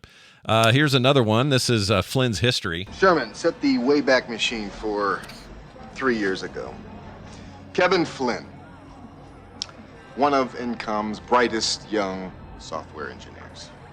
He's so bright, as a matter of fact, that he starts going in at night, sets up his own private memory file, and begins writing a program for a video game he's invented called Space Paranoids. Uh-huh. Yeah. Memory file. A memory file. Worked really hard on the video game, spent 2 seconds coming up with a name. Yep. Yeah. No time on the that. name. Stupid name. Very I dumb. kind of hated that. It kind of like lowered his hero status to me. It's like, oh, so you were using company equipment to write your own shit, and now you expect full credit? No, you don't get it. And Get outta also here. wrote my own memory file. Shut up. Yeah. Shut up. And Shut up. it's important that we recognize that Wayback Machine is a reference to Rocky and Bullwinkle. Right? Yeah, I even said Sherman, I Mr. think. Peabody. Let's see. Did you say Sherman? Sherman, set the Wayback... Yeah, I did. Yeah. I like that reference. Mr. Peabody and Sherman. Quiet You. And the funny thing about the Quiet You, that was like a Simpsons thing. It was never actually in the Peabody episode, but I always think it is. Really? Yeah. Where he goes, Quiet You. Yeah. Yeah. It's a great episode. That's the one where Kodos and Kang are running for president. And swapping. Yeah. They're swapping peptides. Yeah. Right. Oh, that's such an amazing episode. Gosh dang it. Yeah. All right. Here's Jeff Bridges' horrible laugh. Don't ever do that again. All right. How about this? Back at the garage. Sometimes I wish I were back in that garage. I wish you were too, old man. You know what? He was in Blossom. Really? That's where I clocked him. Like, when I saw him, it took me a long time to realize he was in Blossom. That always makes me think about Bill Bixby used to direct Blossom before he died. I did not know that. So that's where he went after you walked off all sad and stuff. Is that what he was doing? That's right. Yeah, I'm hiding out, directing a really crappy. Don't tell the reporter where I'm at. That's right. And I've never seen a single episode of Blossom. You're fine. You're 100% fine. Single. Yeah. I'm not going to get the Dukes of Hazzard shit for not watching any Blossom. No. But did you ever watch Punky Brewster? Yeah, did you ever see No, that? I didn't watch any Punky Brewster either. You know what? You made the right choice, dude. I saw all this shit, and it's not good. I couldn't tell you a Solil Moon Fry from a Mayim Bialik if you asked. No, I couldn't because of Jeopardy. I can tell you who Mayim Bialik is. Yeah, she's pretty great, but she's great. Yeah, that show Blossom sucked. It sucked. Come on, Scott. Didn't even watch it for the Soap connection because Ted Wass, who played Danny on Soap, was the dad on that show, and that even wasn't enough for me to watch it. And he was a good dad. The problem is every week it felt like a special episode. It's like, oh, your friend has HIV. Now we're gonna have a very sad. Yeah, moment. that's what Blossom was. Blossom was a special episode. That's what you did. Yeah. It was one of those. There was a time when we did these heartfelt comedies. We don't do them as much anymore. I'm glad we don't, because I hate them. The only way they work, here's how they work. Seinfeld cured me of wanting any of that, because they didn't do any of that. They were like, you know what? Every episode's just for humor, and we're not doing any of that. Friends had special stuff. That pissed me off. Cheers. Just about everybody. You make me feel it makes me angry. All of you. I don't like it when they try to force feelings out of people in a comedy. It bugs me. Now, where it works though is animation. The Simpsons can do it. Futurama did it many times. They can make that work for me, and I'm down. I'm all good. It's always dogs though. It's always cheap tears, right? It's not always dogs. I think certain animation can do it. I can't imagine Rick and Morty doing a very special episode and pulling it off. But I think certain animation series can. Yeah, South Park not so much either. South Park makes you think, but they don't make you feel. Right. I see. I grew up on stuff like Good Times, which was always, it was always like comedy, but under the surface was always like, all right, we've been joking and shit lately, but let's just sit down and talk about the realities of life for a minute. The facts of life. For me, that's like the best, like the high points of a series like, I don't know, Maude or One Day at a Time, or like Alice. Do you remember how it seemed like every season of the OG Roseanne, every season there was a very special episode, like and I hated those. Hated them. Oh, those were the best. No, those were the best. They're terrible. I agree. Terrible. They're just so pandering. They're pulling it. They're trying to pull it out of you, and I don't like that feeling of like, no, don't tell me how to feel. I will naturally feel. Maybe you need to go get some counseling, man. No, I'm telling you, this is just a TV problem. Now you can do it. Like Modern Family could get away with it. And I think maybe it's because you don't have a laugh track. Other shows can do that too. There are even moments on like Arrested Development, little moments where you have a moment of like, you've earned this extra little feeling.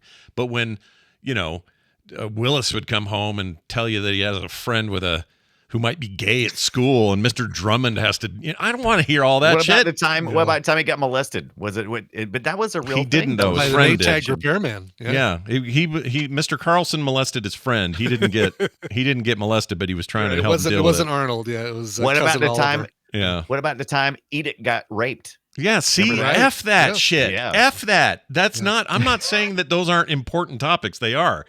That was not the show to do it on. Like, That was exactly the show to do it on. I hard disagree. And all these other shows too. Like we watched an episode of The Jeffersons at some point a couple years ago where they were grappling with racism. Yeah. And it was like the perfect place, like, because the jokes kind of make a relief valve for you. It seemed like an abortion. I think it was important.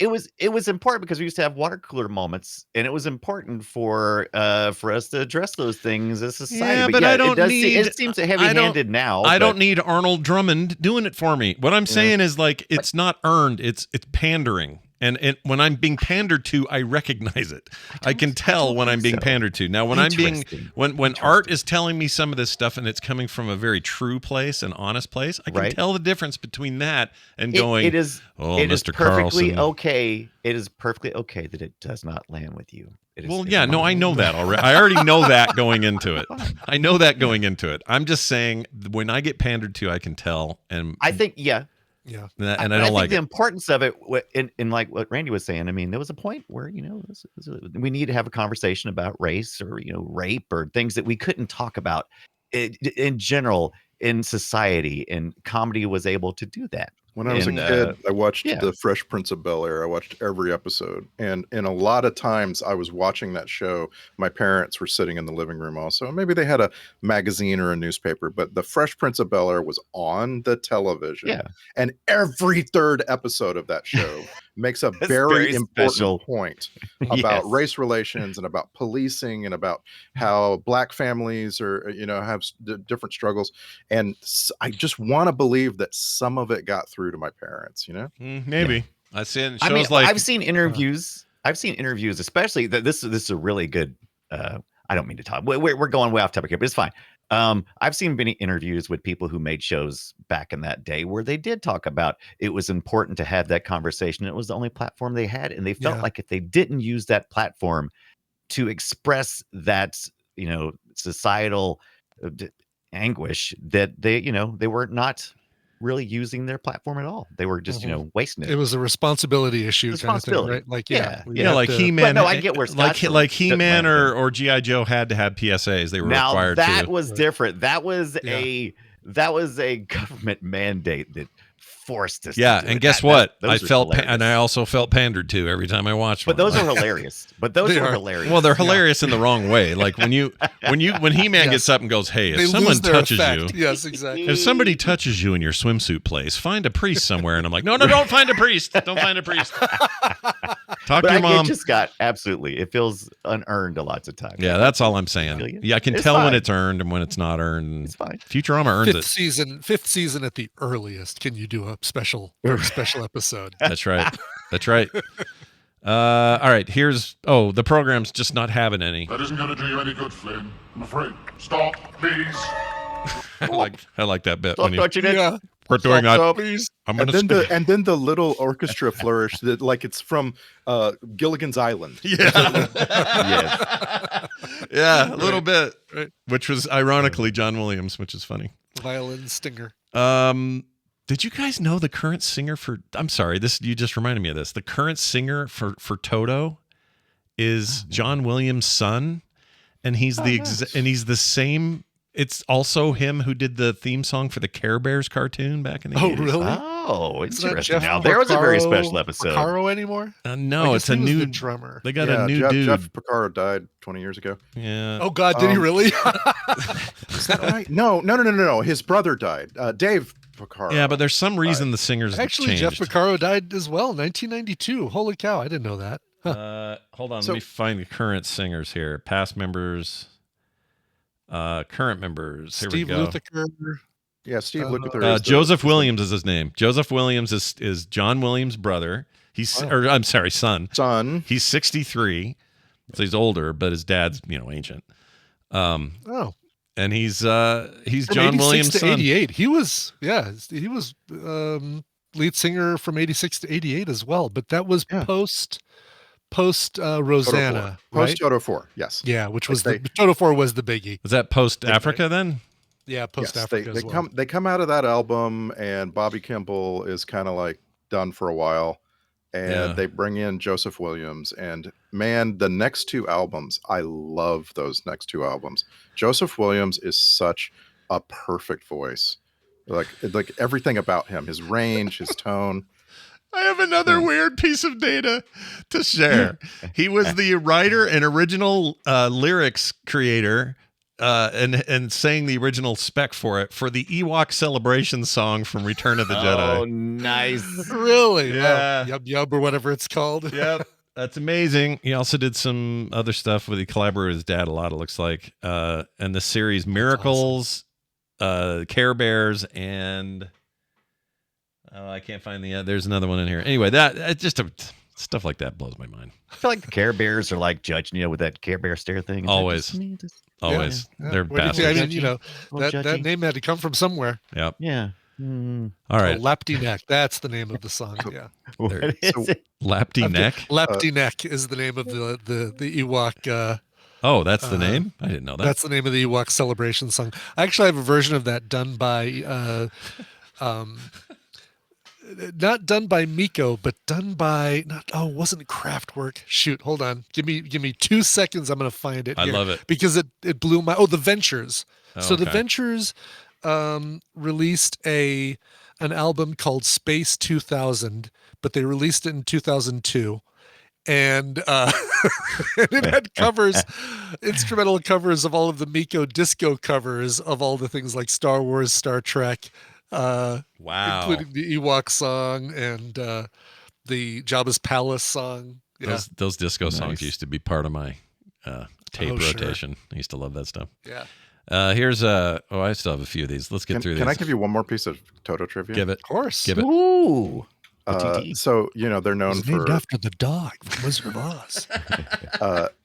Like the main two guys that have been in all of Toto are Steve Lukather and David Page. David Page is the guy who plays the keyboards and writes a lot of the songs. Like he wrote Africa, and you see him at the keyboard all the time. He wears a funny hat.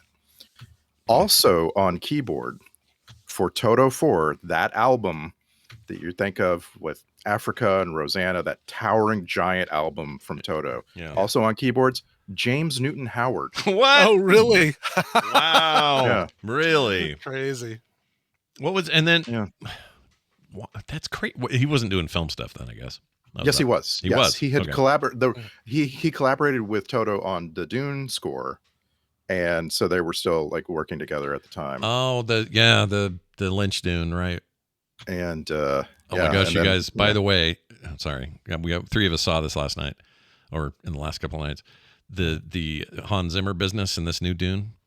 Dude, freaking! I've never heard such cool shit in my life. It's so good. Oh my gosh, I loved it. All right, here's something about man years. I'm worth millions of their man years. Oh, he's worth millions of their man years. End of line. End of line. All right, thanks, buddy. End of line. No further questions. Here's some cocky talk. I'm gonna make you play video games.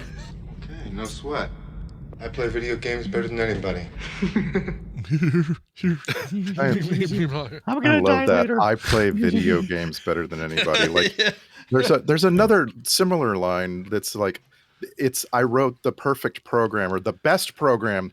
It was like a Donald Trump statement, and I was like, how can a program be more perfect than another program? Yeah, it doesn't make sense. It's weird. It's a weird way of time back, because nobody knew what this stuff was back then. So if you claimed to be the best video game player, nobody batted an eye. Nowadays, you'd be laughed out of the room.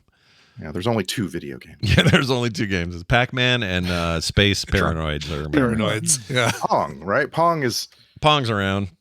Pong's a big influence here. You got Pac-Man. You got oh gosh, there was actually Snake called Snake at the time. No, I don't think so. There was a snake, right?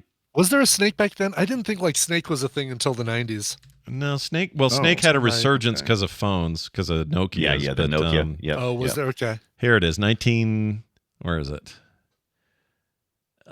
Trying to find the actual date here. This one that covers 1978. 78. There it is. 78, really? Okay. Wow. And then revitalized though in 97 for the Finnish company Nokia. So there you go. Yeah. Okay. Then everybody got familiar with the snake. Boy, sure a lot of Tetris blocks flying around in this thing before Tetris. Yeah, though. right? Right. That makes me wonder. Was that Spakovsky or whatever his name was? Was he sitting around going, "Oh, I see. This looks like a fun game. I make game out of these shapes." Here's the finish the game. No, I played it earlier, but I love it. Finish the game! No! I just love the interaction. Yes. No! Where did you hear that? It's stuff like that that makes the movie good. Yeah, no, I agree. Here's a. Where did you hear that name? Alan, where did you hear that name? Well, that's your name, isn't it? The name of my user. That's the name of my user, Martha. Where did you hear that name? Get my user's name out of your mouth. Yeah. Very Martha. Yeah. Okay, this is for Dan, the tabletop man. Greetings programs! He loves saying greetings programs. He's super into it. Greetings program. The sounds of these things still give me the willies. They're hunting you. Listen to this. Oh, dude. That's great. That just gets down in your gullet, man.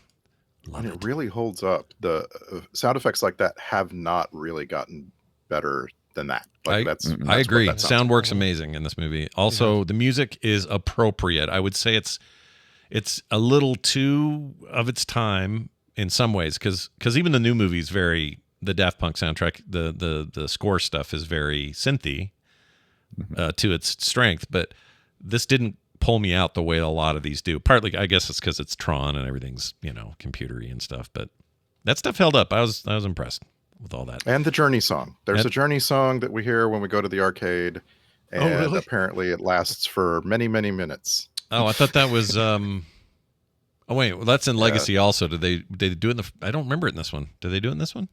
I guess they did. Yeah, when we go to the arcade, there's a Journey song called "Only Solutions" that's playing, and it's just always playing. What's the one that goes? Separate Ways. Yeah, Separate Ways is in Legacy. As soon as he gets here, he turns on all the power, and that song immediately starts blaring. Some conscripts. I want those conscripts! All right. That's cool. Okay, but what are conscripts? Yeah, explain it. Okay, you can have them, but what are they? How about this? Constant sound of this all the time. It's weird. Yeah, weird all running. the whole movie. That's great. I did not catch that. It's so And weird. They got voted for best whatever. Best sound. I don't know. It was nominated for best sound or something. Whatever it was.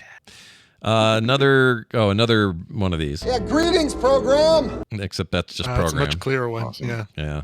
Yeah. Me and my drug rehab problem. I'm what you guys call a user. Yeah, that's what that is. Yeah. And finally, some guy in the background screaming. I don't know what happened here. This was not shown to us. I don't know what was going on. It was silent until I heard this sound. Don't know why that happened.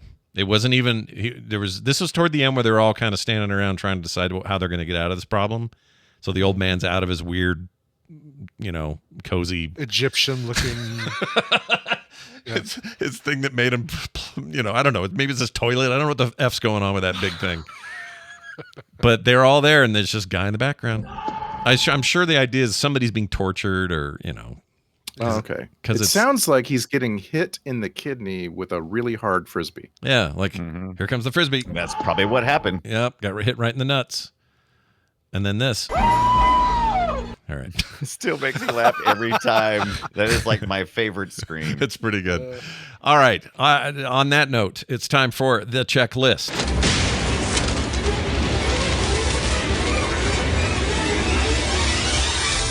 The film set checklist goes like this. Everyone's feet sure make a lot of noise in this Tron world. Check. Mm-hmm. Everybody needs a little throbbing yes-no ball in their life. Check. And finally, this really is just the story of Jeff Bridges stealing a dude's girlfriend twice. Check. Right. Mm-hmm. Right on. He made out with her in that world. It totally did. And then she went back to Tron like it was nothing. Yeah. A little smoochy, and see you later. Your Who's the user now? Is real nice. Your girlfriend Maybe kisses that's, real maybe that's nice. what Tron wants in their relationship. Maybe. Oh. Yeah. Well, I think the idea was they didn't know how to kiss, and now the user brought that to the people. Oh. Right on. Oh, well, then I think you're right. How about Star Trek connections? Let's lean into those for a second. I am sure that some of these old farts were in something. Well, we know we've David got Warner two. was, but We've got yeah. two. One is Dan Shore. He played Ram in Tron. Mm-hmm. Dan Shore was in an episode of The Next Generation and an episode of Voyager as a character named Dr. Eridor. Yeah. And the man, the myth, the legend here, though, like the thing I recognize David Warner from is Star Trek. He was in an episode of The Next Generation as a Gull. He was in Star Trek V, The Final Frontier, as a kind of a really small character. But then in Star Trek VI, The Undiscovered Country, he was Chancellor Gorkon. He was tasked with delivering all the best lines in the movie, and he did. When he got killed early, it was a really kind of a sad, tragic character. He wanted to bring peace to the Klingon Federation fight. He was Would you awesome. say it was a very special episode of Star Trek? No, I'd say it was a movie. I'd say it's a movie, and they earned it. Right. Well, but shows like Star Trek are the opposite. They're like, serious and exciting and adventure stuff. And then every now and then you have comic relief, and it's great. Yeah. Sometimes. And every once in a while, Kirk kisses Uhura, and everybody's ablaze. Yep. What? The world lost their minds in the 60s. Soundtrack great. I give this thing an SW for somewhat still works. I think it's fine. Mm-hmm. Again, the music is a little mixed, but I don't know. There's something about that theme. It that works. whole thing. I really liked it. I was expecting to not like the music because of the time frame and the treatment, and I really liked it. Yeah, it was not bad. Works. Let's get to the social media post. In 280 characters or less, that's the requirement that you have to type out your little finishing thoughts about this film. And let's start this week with Randy. A motherboard haiku. Tron is still the best. Funny little bit says what? Yes, yes, yes, yes, yes. That's enough. That might be your best. I really like that. It's great. Perfectly executed. Brian Dunaway, how about you? Oh, Tron. Ralph Bakshi, like Wizard of Oz Disney type thing with light cycles. Nice. You really do like. And hashtag bring in the logic probe. Yep. Yeah. Bring in that logic probe. Bring in logic probe. All right. Finally, Brian Ibbett. Tron. They're going to run out of names real quick if they name the first guy you see Ram. They needed a RAM. What was that EMS 360 or 386 thing you used to have to use to get your PC SRAM or something. Right? Whatever that was. I was really expecting every character to be like that. I thought the next one was going to be named Boo. Yeah. Well, we had Rom. Was Rom in this?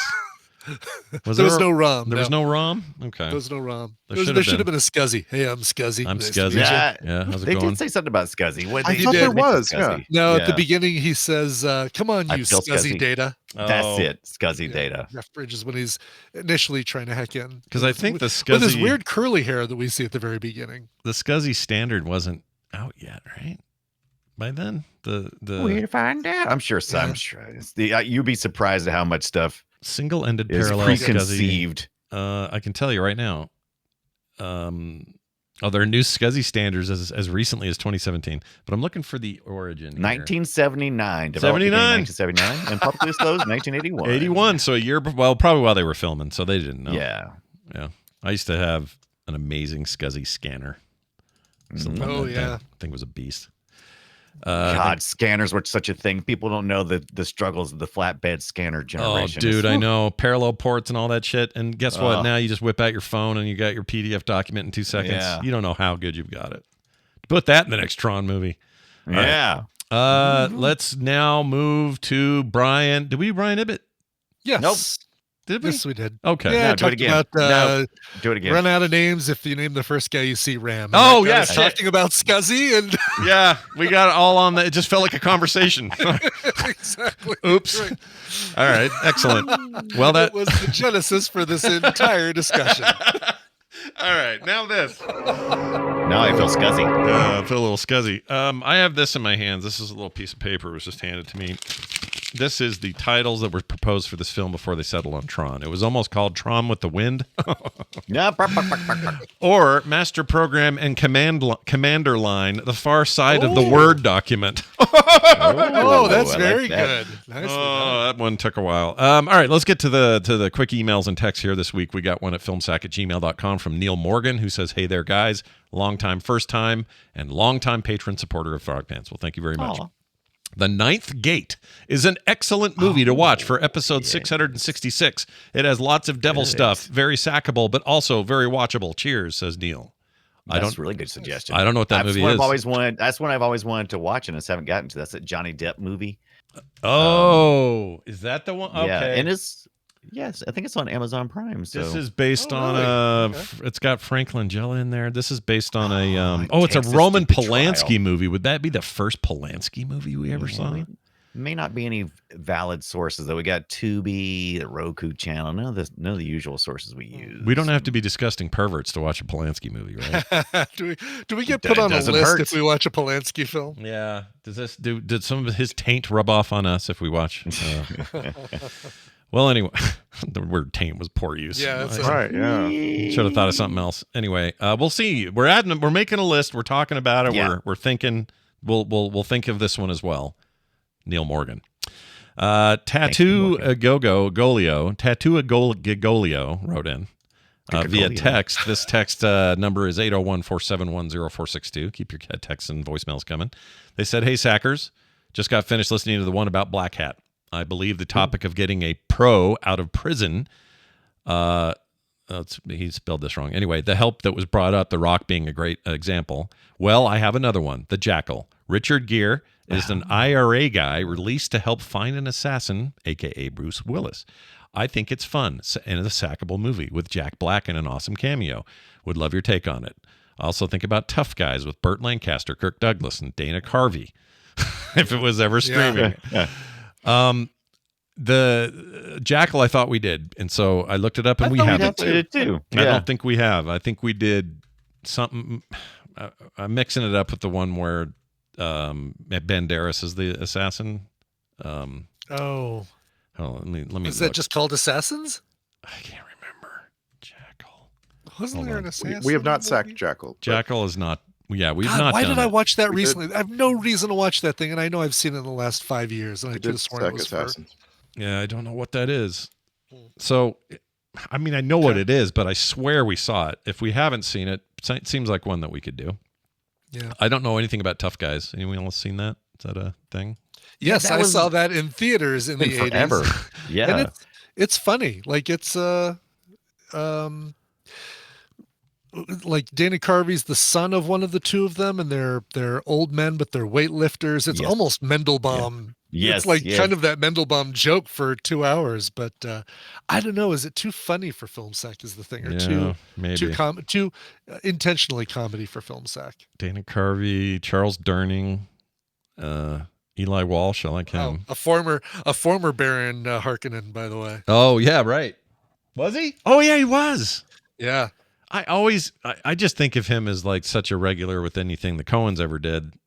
I never think of him as that, but you're right. He was a pockmarked, freaking pustule-faced Baron Harkonnen. Why'd you go to that? Because the way you said it. Oh, all right. Pockmarked face. Yeah. All right. I can't stand your pockmarked face. I like it.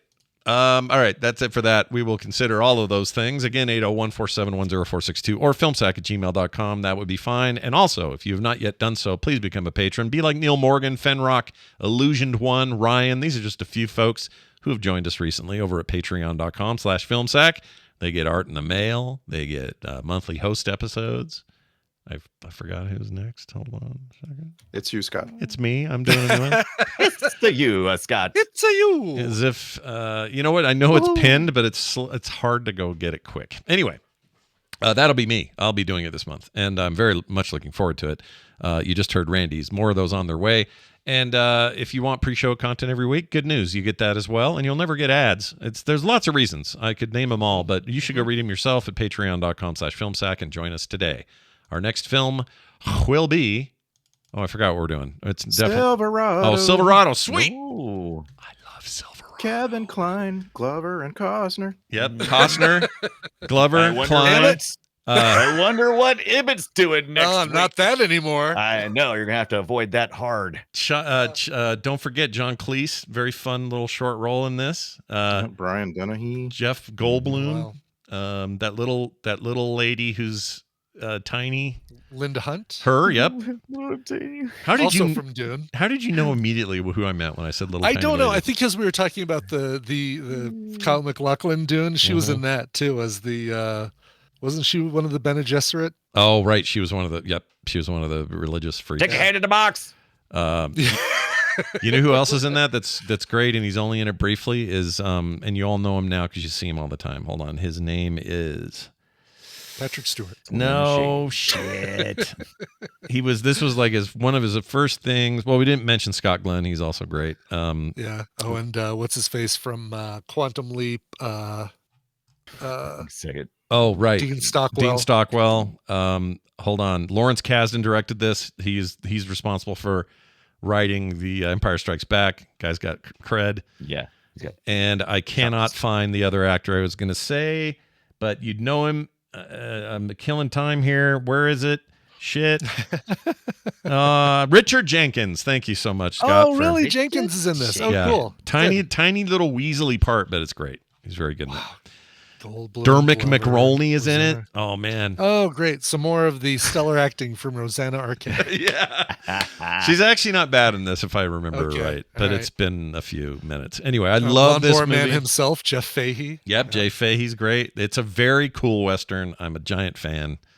And I hope the rest of you like it as well.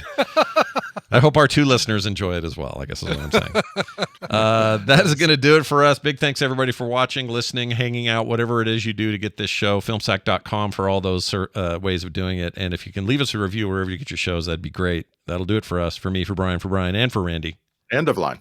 We'll see you next time.